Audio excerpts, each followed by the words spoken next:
Okay, check this thing out. Obviously, it comes in a nice carrying case, sits upright inside the case.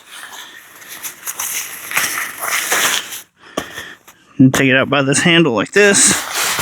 Take the case off. And look how big this thing is. No assembly required. It's going to some cool pockets on the side for your phone.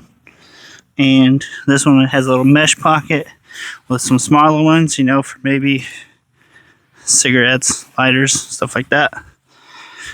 And this thing's super padded.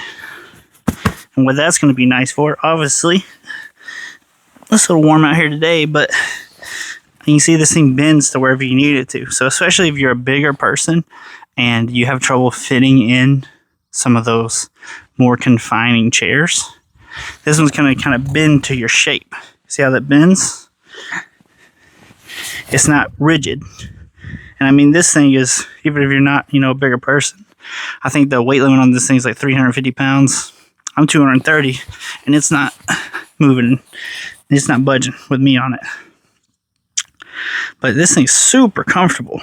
And oh yeah, the padded part is nice because if you want to use it during the wintertime, I can think of mostly like soccer games, football games, stuff like that, where you're going to be bringing one of these chairs, sitting on the sidelines, watching the kids, and, you know, it gets chilly. You know, they usually have these sports during the wintertime, so it gets chilly, and this is going to stop that airflow from coming in. So that's the, you know, a traditional chair is pretty thin, and this one has that nice thick padding. It's going to help keep you warm. So if you need yourself a nice big chair that's going to hold a lot of weight and keep you warm, go and grab this one. I'm Jace. I'll see you next time.